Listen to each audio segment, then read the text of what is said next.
D. You know that? I mean, this is what helped save my life from having pneumonia as a child. Okay, and this is another thing my dad enlightened me about.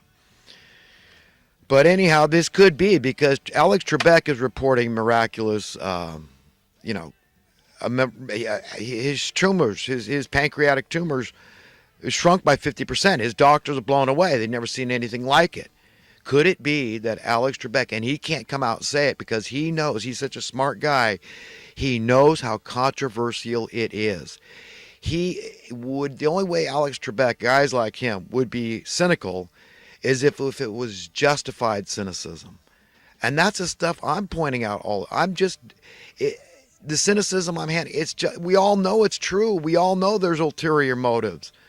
And this is so important to understand about economic stuff is that why do the evildoers need people to be poor when the people are happy to serve? They're happy to work. We have a willing workforce because people have an instinct not to sit around and be self-serving, lazy, decadent piss ants.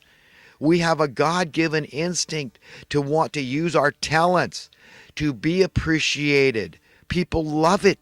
You've got stuff we're all artists in our own right, in our own way. Life is an art. Everything we do is an art. Minimum wage workers are precious. You're artists too. We're all artists. You're human beings. You're equal. You're every bit as valuable as anybody else. Okay? When the jobs that are needed for the wheels of society to continue to turn, jobs that are imperative to the welfare of the overall society, turn out to be low skilled and done by often common and often uneducated or lower educated people. Who gives a fly? What kind of an evildoer, elitist, scum-sucking, pissant hypocrite are you? Are you going to stand before your maker someday and justify your beliefs? Who gave you your freaking brain? You think you're so great because you achieve financial success? Okay?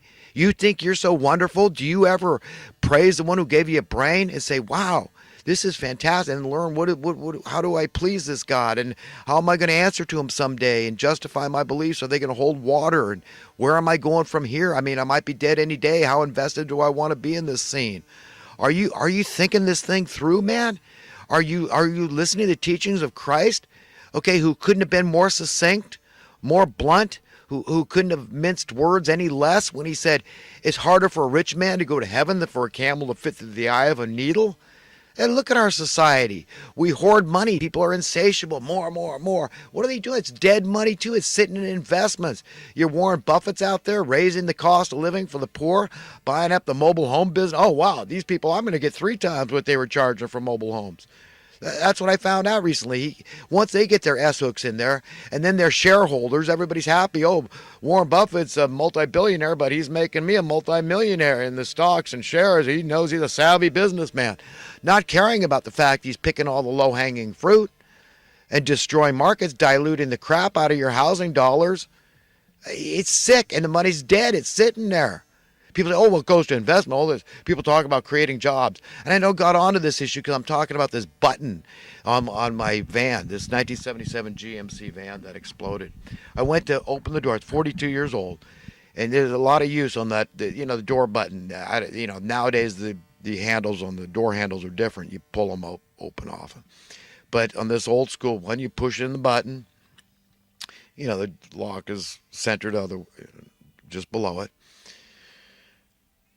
And so it opens the door. It triggers the latch and it opens the door. But it exploded. Oh my God. I thought something had busted. And so I thought, this is great. This is going to cost me a pretty penny. I'm going to have to take it in. I thought my goose was cooked.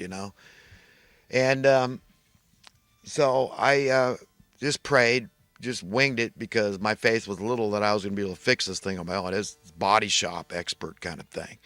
You got to know what the hell you're doing.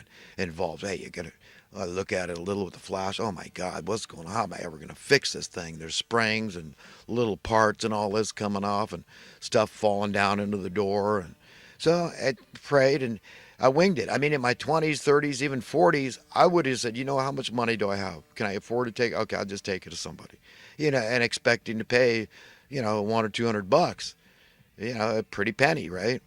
So, but anyhow, I prayed and I fixed the thing. Okay, and it was easier than I expected. You know, I mean, how many of these suck up politicians could do that? Would even try to do that, right? No, they wouldn't even try. I fixed it better than new. But you know, for a few extra bucks of labor, a little glue on the part that holds another part in, because over time metal can get fatigued, and if it budges just a little, that's what happened. So parts came loose in there, and I was able to get everything back into place and put a little glue, so it's never going to happen again in 100 years. Do you understand? Even if the metal fatigues, it can stretch out now, and it's got that. It's going to all stay in place forevermore.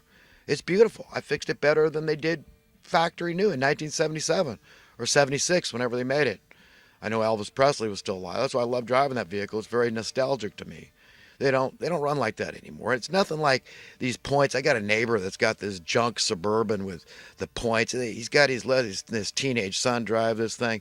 The whole freaking neighborhood, right up and down the street I'm on. Everybody gets to hear this kid warm up his car for 10 minutes, 15 minutes in the morning.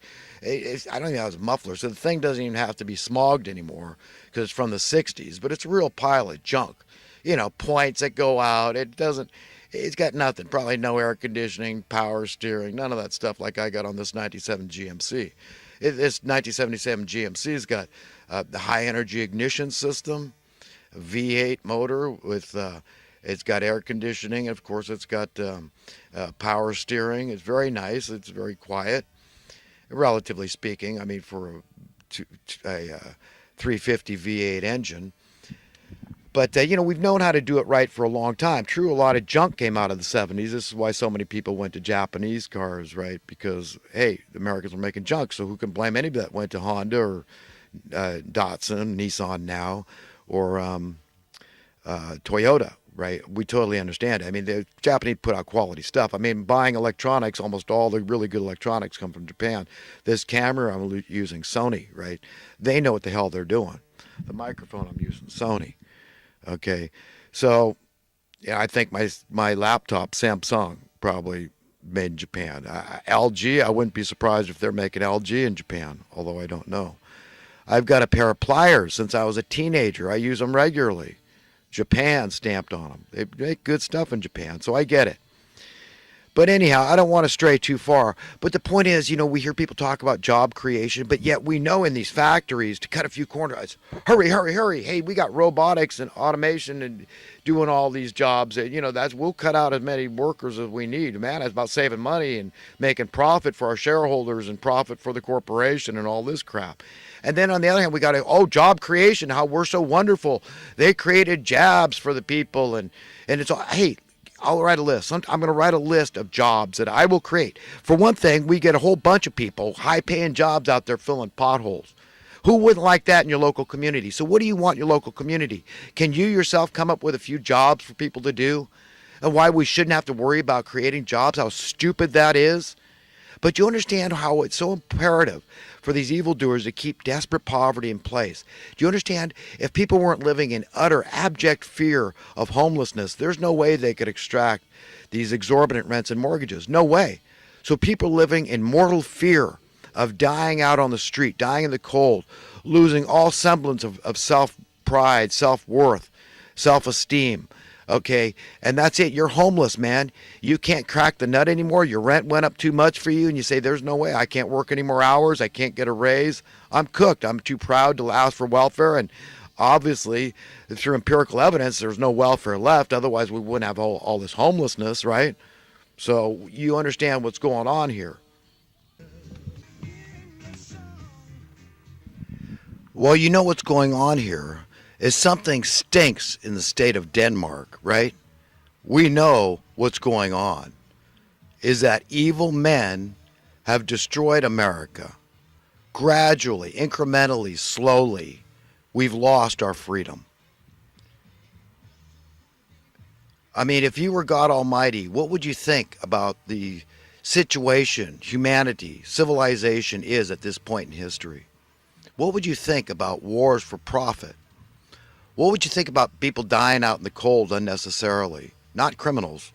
What would you think about what's going on? How would you feel?